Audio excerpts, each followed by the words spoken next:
जय श्री राम दोस्तों। आज मैं आपसे बात करना चाहता हूं दिल्ली के ब्रह्मपुरी इलाके की, जो कि अब संवेदनशील क्षेत्र कहा जाता है। यह दिल्ली का वही ब्रह्मपुरी इलाका है जहां पर हिंदुओं की तादाद बहुत ज्यादा थी।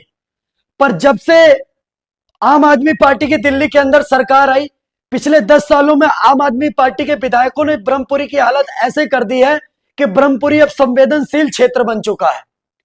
अभी मौजूदा में भी 2025 में भी आम आदमी पार्टी ही वहां पर चुनाव जीती। जो मौजूदा आम आदमी पार्टी के विधायक है चौधरी जुबेर अहमद, या उससे पहले जो भी विधायक थे, वो ब्रह्मपुरी क्षेत्र के अंदर हिंदुओं को इस प्रकार से प्रताड़ित करवाने का काम कर रहे हैं कि ब्रह्मपुरी क्षेत्र के लोग अपनी गलियों में जागरण तक नहीं कर सकते।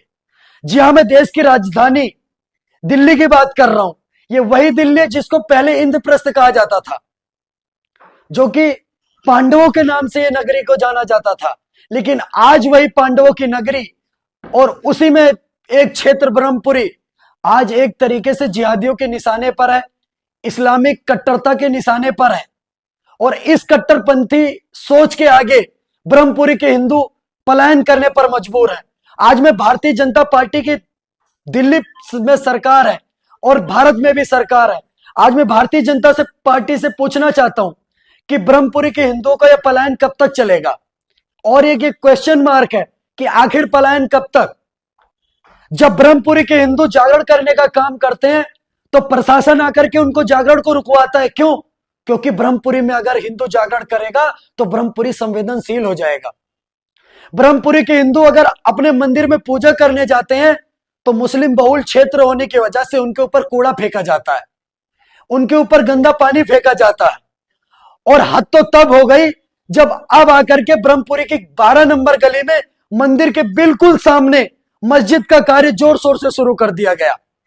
और इन सभी घटनाओं की अगर किसी ने 2017 से लेकर के 2025 तक पुरजोर तरीके से आवाज उठाई है तो वो सुदर्शन न्यूज के सागर कुमार भाई हैं, जो 2017 से हिंदुओं की आवाज और ब्रह्मपुरी के हिंदुओं की आवाज और उनके पलायन की आवाज उठाने का काम कर रहे हैं।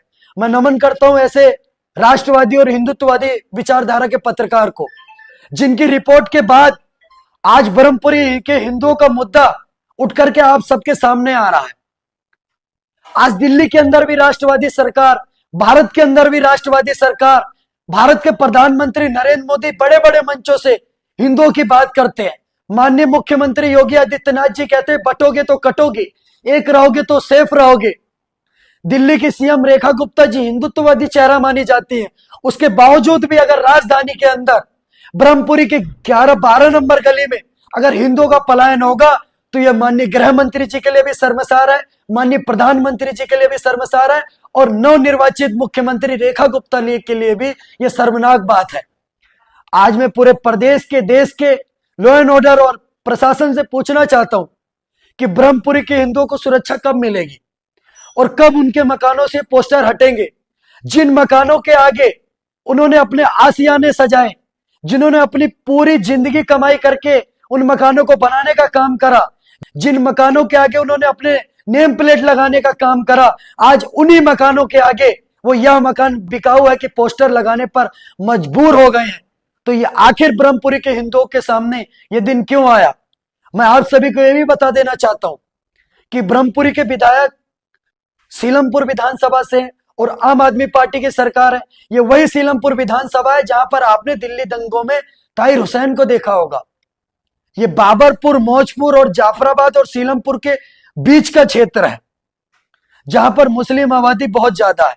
इसीलिए आज वहां का हिंदू पलायन करने के लिए मजबूर है। और आज ये बात सच साबित हो रही है कि जहां पर 80 घर हिंदुओं के हैं और 20 घर मुसलमानों के हैं तो वहां पर मुसलमान सुरक्षित है, लेकिन जहां पर 60 घर भी मुसलमानों के और 40 हिंदुओं के हैं तो वहां पर हिंदू सुरक्षित नहीं है।